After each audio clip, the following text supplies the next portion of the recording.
So Jesus said we wouldn't know the day or the hour. We're just told the day's right there. We are told exactly the timeline right there. So if you're alive during the tribulation, there is no imminency whatsoever. When you see the abomination of desolation, the entire world is going to see it all at the same time. According to Revelation 11, they're going to see the two witnesses get killed. They're going to see everything the Antichrist is doing. If you see it, you could literally take your calendar out and say, Jesus is coming right here. Welcome to the Tipping Point Show. I'm Jimmy Evans. On today's program, I'm talking about two raptures. Are there two raptures? There's a lot of confusion about, is the rapture before the tribulation? Is it after the tribulation? Are there two raptures? I'll be talking about that. I'm also going to be talking about a news article right now about Iran and Israel, the bombings that have been happening. The Islamic Jihad, Palestinian Islamic Jihad, has been bombing Israel. Almost 1,000 rockets have been fired. Probably by now there's been over 1,000. This is a great escalation now in the battle, really the war between Israel and Iran's proxies. I'm going to be talking about my opinion about what's going to be happening. That's the subscriber portion. The teaching is going out to everyone, including YouTube, but the subscriber portion of the program today, I'm talking about that. I'm also answering questions from our subscribers. These are some of the questions I'll be answering. The first is, why do some people get to make mistakes all their lives, be the worst person for decades, and then find their way to Christ? And some people die when they're still young and dumb and haven't really had a chance to figure that out. Does God already know their future, that they would never turn around, and so he lets them pass away early into damnation? Here's another question. What happens if you're pregnant during the rapture? Another question. Why does God bind Satan for 1,000 years instead of just throwing him into the lake of fire with the false prophet and the Antichrist? Those are good questions. I'll be answering those questions today. Again, this is the subscriber portion. When I talk about the news articles, when I answer questions from subscribers. If you're watching on YouTube, I want you to become a subscriber for $7 a month, $77 a year. You don't just get the full program here. You get Dr. Mark Hitchcock's podcast tomorrow. Wonderful podcast, Marking the Times. All of our articles, Q&A that goes on all week long in the news articles and things like that. So I want you to become a subscriber of endtimes.com. So the question today, this is actually a question from Becky, and I read her question, and what I wanted to do was just to unpack this fully and not answer it quickly. But here's Becky's question. Is Matthew 24 written in chronological order of events? The tribulation is mentioned prior to the verses that speak to the rapture. Reading it chronologically, it would make a good argument for a post-tribulation rapture. And Becky, I'm so glad that you asked that question, because this is something I needed to patiently talk about for a long time, and that's why I'm so glad you asked that question so I can talk about this today. A lot of people get very confused related to Matthew 24. Matthew 24 should help people, but really it confuses people. It confused me too for years, because it does talk very specifically about a post-tribulation rapture, a very graphic description of a post-tribulation rapture. Okay, so Becky's question begins with, is Matthew 24 written in chronological order? The first part of it is, the second part of it is not. Okay, so let me answer it this way. So let's go to the first part of Matthew chapter 24, and Jesus is being asked, what's going to happen at the end times? And he answers chronologically, okay, to a certain point. This is Matthew 24. Jesus went out and departed from the temple, and his disciples came to him to show him the buildings of the temple. And Jesus said, do you not see all these things? Assuredly I say, yet not one stone will be left here upon another that shall not be thrown down. Now as he sat on the Mount of Olives, the disciples came to him privately, saying, tell us, when will these things be, and what will be the sign of your coming and of the end of the age? And Jesus answered and said to them, take heed that no one deceives you, for many will come in my name, saying, I am the Christ, and will deceive many. And you will hear wars and rumors of wars. See that you are not troubled, for all these things must come to pass, but the end is not yet. For nation will rise against nation, kingdom against kingdom, and there will be famines, pestilences, and earthquakes in various places. All these are the beginning of sorrow. So let's stop right here. So Jesus, these are the birth pangs. This is where we are right now. By the way, we're seeing many of these things happening right now, and the pieces of rebuilding the temple are in place. So if you want to see firsthand the places being discussed in these verses, many other key end times locations, plan to join Pastor Ed Young and myself this December for our tour of Israel. We're going to have a great time. Pastor Ed Young and myself, we're taking a very large group. There's still room for you. And by the way, we have 5-star groups that are staying in the best places. We have economy groups. There's different price ranges that you can pick when you go. So if you want to stay in the best hotels and have all the best accommodations, we have places for you. If you want to go more of an economy route, we have that also. Again, go on endtimes.com and sign up to go to the Israel trip coming up this November. And so what is happening right now is the fulfillment of the first part of Matthew 24.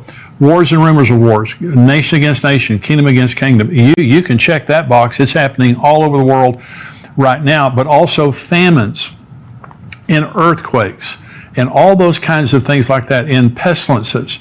These things are happening right now. So we're in the birth pains. And I've said this before, when a woman's having a baby, the birth pains start kind of mild. I'm saying mild. I don't think a woman would say that. Kind of mild. And then they get very intense and very close together. We're seeing intense birth pains right now, extremely intense. And so I believe a birth is about to happen, and that birth is the kingdom of God and the rapture and things like that. But Jesus is now, in chronological order, just going through the signs of the time. He said, the end is not yet. These are the beginning of birth pains. This is verse 9 now. He's going to continue to go in chronological order. Then they will deliver you up to tribulation and kill you. Now we're into the tribulation. And you'll be hated by all nations for my name's sake, and then many will be offended. Will betray one another and will hate one another. Then many false prophets will rise up and deceive many.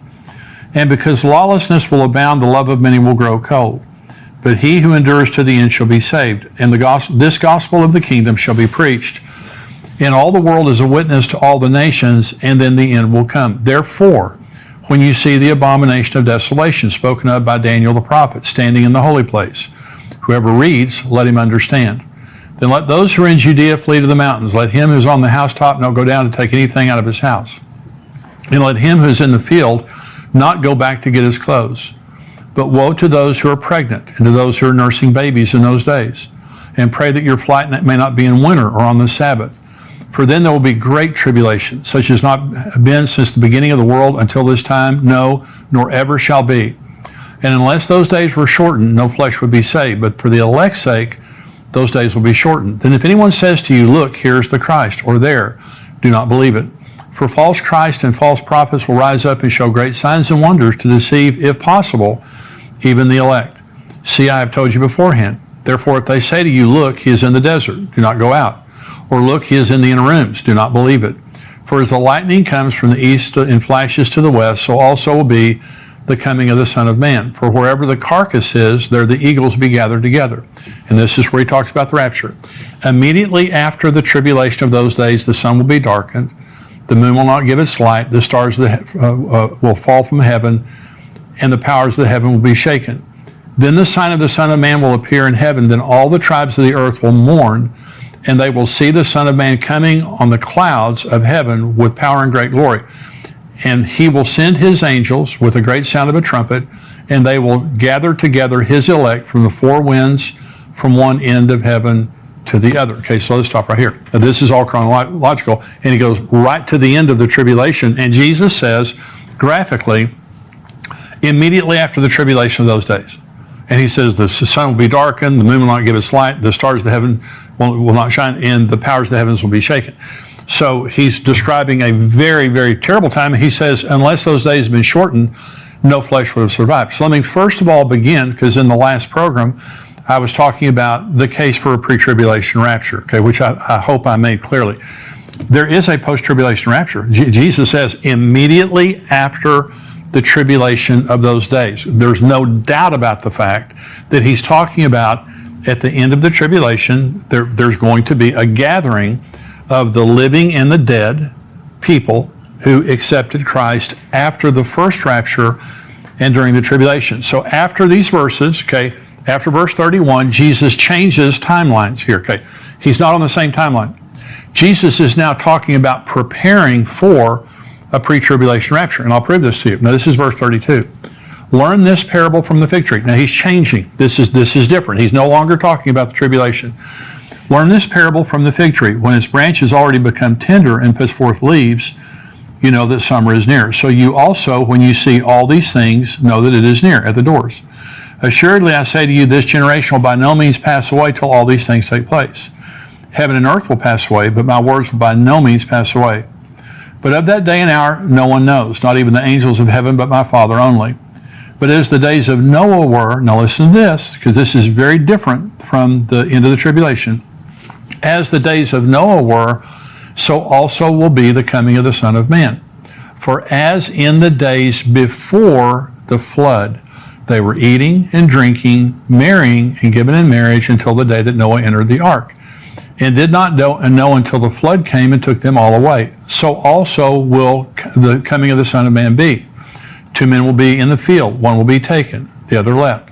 2 women will be grinding at the mill, one will be taken, the other left. Watch therefore, for you do not know what hour your Lord is coming. So now, this is completely different from the text before that. The text before that, Jesus is saying, unless those days have been cut short, no flesh will survive. Great tribulation is going to come on the world. This has not happened in the history of the world, nor ever will be. The sun will be darkened, the moon will not give its light. The powers of the heavens will be shaken. Jesus graphically describes in the first part of Matthew 24 the worst time in the history of the world. Then he starts talking about, look at the signs of the times and be ready when I come, because my coming will be like in the days of Noah. They were buying, selling, marrying, giving in marriage. Business as usual. There is no business as usual at the end of the tribulation. Okay, there's a stark contrast. Listen to this verse. This is where Jesus talked about the tribulation.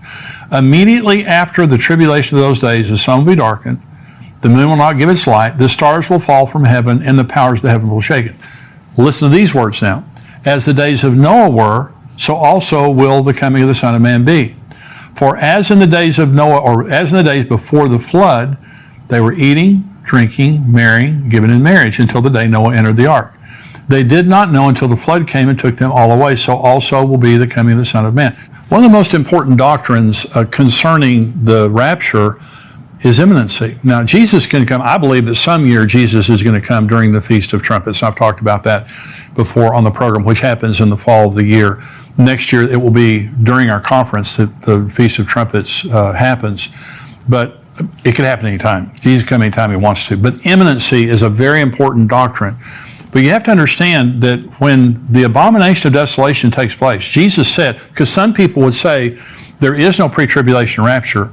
The rapture happens at the end of the tribulation. You can actually count. Jesus said you won't know the day or the hour. You can actually count the days from the abomination of desolation till the second coming of Jesus. Let me show you in Scripture. Daniel 9:27 says this. This is Gabriel talking to Daniel. He shall confirm a covenant. The Antichrist shall confirm a covenant with many, Israel, for 1 week, for 7 years. But in the middle of the week, he shall bring an end to sacrifice and offering, and on the wing of abomination shall be one who makes desolate, even until the consummation which is determined is poured out on the desolate. Okay, there's going to be a 7-year covenant. The Antichrist is going to show up. The tribulation begins when the Antichrist confirms a covenant with Israel for 7 years. In the middle of the 7 years, what it just said in Daniel 9, the abomination of desolation takes place. Okay, so right in the very middle. Okay, this is Daniel chapter 12. Then I, Daniel, looked, and there stood 2 others, one on this riverbank and one on the other riverbank. And one said to the other man clothed in linen, who was above the waters of the river, how long shall the fulfillment of these wonders be? Then I heard the man clothed in linen, who is above the waters of the river, when he held up his right hand and his left hand to heaven, and swore by him who lives forever, that it shall be for a time, times, and half a time, and when the power of the holy people has been completely shattered, all these things shall be finished. Although I heard, I did not understand. Then I said, my Lord, what shall be the end of these things? And he said, go your way, Daniel, for the words are closed up and sealed till the time of the end. Many shall be purified, made white, and refined. But the wicked shall do wickedly, and none of the wicked shall understand, but the wise shall understand. And from the time that the daily sacrifice is taken away, and the abomination of desolation is set up, there shall be 1,290 days. Blessed is he who waits and comes to the 1,335 days. Now, there are 3 periods of time being talked about here in Daniel 12. They're very important. The first, the question was asked, how long is this going to happen? And it was 1,260 days, a time, times, and half a time. Israel used a 360-day lunar calendar. So that's 1,260 days. The second time here in verse 11, it says there will be 1,290 days. That's 1,260 days, 3.5 years. plus 30 days. It says, blessed is he who waits and comes to the 1,335 days. That's actually the beginning of the millennium, after the second coming, after the abomination of desolation has been removed, after the sheep and goat judgment and all those things have happened. There's the inauguration of Jesus as king, and the millennial kingdom begins. That's the reason that there's a time difference. But here's what I'm trying to say. So Jesus said we wouldn't know the day or the hour. We're just told the day's right there. We are told exactly the timeline right there. So if you're alive during the tribulation, there is no imminency whatsoever. When you see the abomination of desolation, the entire world is going to see it all at the same time. According to Revelation 11, they're going to see the two witnesses get killed. They're going to see everything the Antichrist is doing. If you see it, you could literally take your calendar out and say, Jesus is coming right here. And so there's no imminency. So I'm saying, when you look at Matthew 24, and Becky was saying, it seems to me like, Matthew 24 is a good proof of a post-tribulation rapture. It sure is. Jesus graphically says there's going to be a post-tribulation rapture. Then he turns around and starts talking about the signs of the time. We won't know when he's coming, and it's going to be like the days of Noah, buying and selling, marrying, giving in marriage. Now understand this, at the end of the tribulation, there is no buying, selling, marrying, giving in marriage. Over half the world's population is dead. The earth has been under judgment after judgment after judgment, the worst of which are the bowl judgments at the very end. There's no buying and selling, marrying, giving in marriage. Jesus said, unless those days have been cut short, no flesh would have survived. And remember, Jesus said, it will be like the days of Noah before the flood. Okay, so this is a pre-judgment, a pre-wrath text here that Jesus is talking about two different periods of time. Again, Jesus said, unless those days have been cut short, no flesh would have survived. Then he's over here talking about buying, selling, planning, building, giving in marriage, those things like that. And so it's a very, very easy text for me. Of course, I've studied for a long time, but Becky's question was, is this chronological? Is Matthew 24 chronological? It is, up until verse 31. Jesus begins, when his disciples question him, he begins by talking about the birth pain judgments, all the things that will be happening up until the tribulation. Then he says, then you're going to be going to great tribulation. He talks about the abomination of desolation. He talks about the second coming, when every eye will see him. The rapture, the pre-tribulation rapture, is a private event that take place in the sky between Jesus and the believers. The earth doesn't know anything other than a lot of believers have disappeared. The second coming, every eye will see him. His feet come down, touch the Mount of Olives.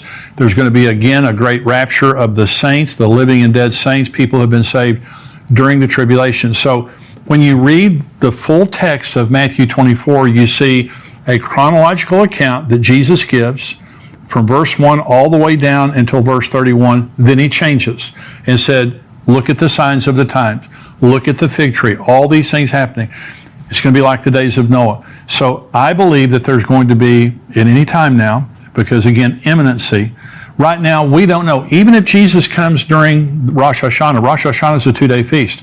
You still don't know the day or the hour. Even if you knew. And by the way, Rosh Hashanah is known as the day that no one knows by the Jews. That's one of the ways that they talk about the Feast of Trumpets. And so I believe some year Jesus is going to come during the Feast of Trumpets, but he could come anytime he wants to. Okay, I could be wrong about that. And by the way, the fulfillment of the Feast of Trumpets could be the Matthew 24 rapture at the end of the tribulation, because Jesus said he's going to come with a trumpet then too. I believe in imminency, and I believe that we need to look at Scripture very carefully. So Matthew 24 is chronological up to verse 31. Then it's not. Jesus goes back to before the rapture of the church, a pre-tribulation rapture that he graphically describes there. And so that's what I believe. There are two raptures, one before. So if you're confused and you think you have to choose either a pre-tribulation rapture or a post-tribulation rapture, you don't have to choose. There's two of them. Why is there two? Because there's two groups going. There's the church today. I'm a part of the church. If you're a believer in Christ, you're a part of the church. Okay. When the rapture comes, we're all going to be gone from here. But then after the tribulation begins, Revelation 7 talks about a massive revival that takes place during the tribulation. There'll be many people martyred and many people that die of the judgments that happen during the tribulation. But the good news is they're saved.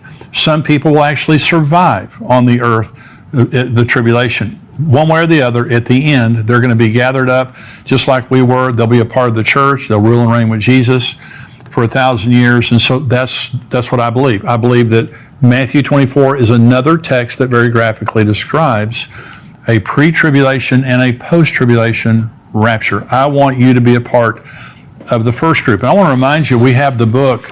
My daughter and I wrote a book called Where Are the Missing People? It's a book to leave behind. It's that you put it on your coffee table or on your nightstand, in your car, your apartment, your dorm room, your office, wherever. It's something that you just put there because when the rapture happens, the number one question everyone is going to be asking is, where are the missing people? Where are these missing people? And they'll pick this book up. It'll lead them to the Lord.